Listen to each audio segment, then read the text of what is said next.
Let's talk about Innistrad Crimson Vow. By the way, I'm wearing this outfit because I wore it in the last video and I didn't feel like changing. My hopes were higher than the residents of New Capenna after a night of snorting lines of everyone's favorite magic-enhancing substance, cocaine. Did I just say cocaine? I meant Halo. I personally had such high hopes for setting in the story. The plot was overall interesting and well-paced, and it had some high points, some of the best side stories in MTG history, and a trailer that is second only to War of the Spark. However, Crimson Vow's story left out some key elements that are crucial to set apart vampires. I'm sure many of you heard the joke, what's next? Is Crimson Vow going to be Twilight? I scoffed at such a notion. But now, as my Adderall in hindsight has kicked in, I'm afraid that when it comes to the current vampires of Innistrad, the unthinkable has happened. Innistrad has been Twilighted, and even worse, de-fanged. The first issue is the wedding. It seemed like an awesome idea. That was until the whole thing felt like a regular wedding.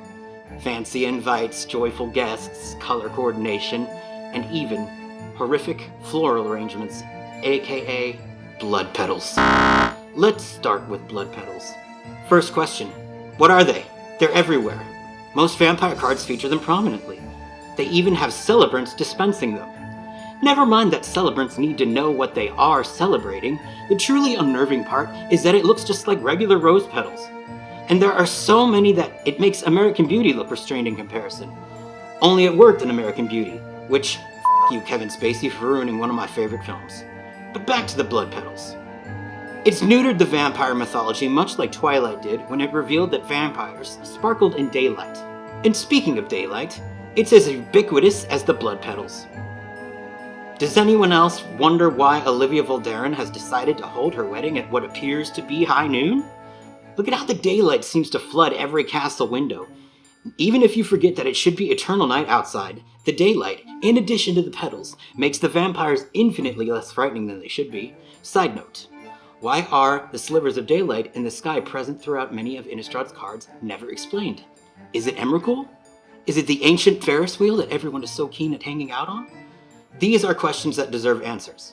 Which I'm thinking it's Emrakul, which, if you haven't seen, is a new miniseries on our channel. But the biggest question of Innistrad is about vampires, or specifically, what the f*** happened to make them seem less like creatures of the night, and more like creatures in a period costume drama. Remember House Markov? The most powerful vampire house in Innistrad? In previous sets they were Dread Knights, Crusaders, Warlords, and Enforcers.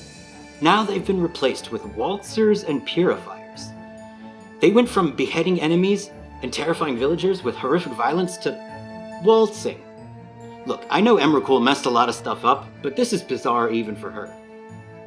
And remember Edgar Markov, the fierce and terrifying progenitor of all vampires on Innistrad? He went from a feared and respected vampire knight to a walking ad for adult diapers or Viagra. It could be both, really. Olivia Voldaren, who is the only vampire who's gotten more dangerous the more we know her, slipped Edgar some of her blood at her wedding, or before the wedding, depending on which plot hole you decide works best. And that's it! A few sips of blood in Edgar, as well as an entire clan of elder vampires, are now under Olivia's control. Nahiri must be kicking herself after all the effort she put in destroying House Markov, when she could have just used Google Maps and rounded them up during nap time. Olivia did not get to one Markov though, Soren. He was too busy fighting Sigarda with no reason other than he was moody. Why, Soren? You're younger and hotter than when you first debuted. What the f*** happened with that fight? Why the f*** did it happen? Is there an unwritten rule in Soren's storyline that must be a what the fuck moment that we must wait for a year to get the reason for? Last time he got buried in a rock. But that fight? Why? It's baffling. He knew Sigarda was something Olivia desired. Why did he feel the need to attack the one thing that his sworn enemy needed to achieve control over Innistrad? Was he simply trying to murder her and failed? I doubt it. He was unscathed at the wedding, and was surprised to see Olivia had Sigarda trapped. So, yeah. But the Markovs are lucky when compared to how the rest of the vampire clans make out. They're basically non-existent. Runo Stromkirk shows up on only a card and does two things. Conjures a Kraken and cosplays as Soren. Anya Falconwrath The head of the most violent and feral of the vampire tribes on Innistrad decided sitting and looking bored as a bridesmaid was preferable than taking back her mansion by force, which she has been talking about since her character was introduced. And Straffen Morier? Well, this is a man who uses his twin daughters as bodyguards, so it's not shocking to find out that he's a giant And the miscellaneous riffraff, almost all seen heading to or at the wedding, are as terrifying as a box of kittens. Blood-soaked vampire? There is neither blood nor soaking. These vampires are anemic, especially compared to previous sets. Let's examine one of Innistrad's classic vampires, Blood Artist. There are bodies of women hanging and bleeding out behind him as he paints in blood. Now compare that to Alluring Suitor. You know what he does? He becomes the deadly dancer. Watch out. He is so handsome, but beware. He will tango you to death. And don't get me wrong, I love a good sexy vampire. Julie Carmen, Colin Farrell, Salma Hayek, Stephen Dorff. These are vampires who eat and kill. Innistrad used to have those vampires too, but not anymore.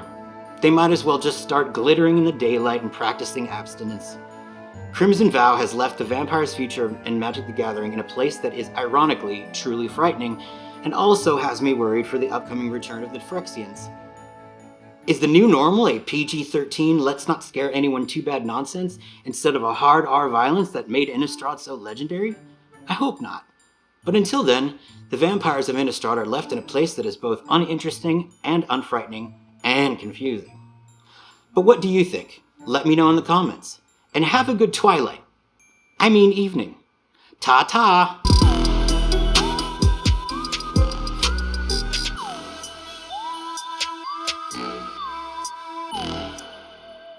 Bye-bye!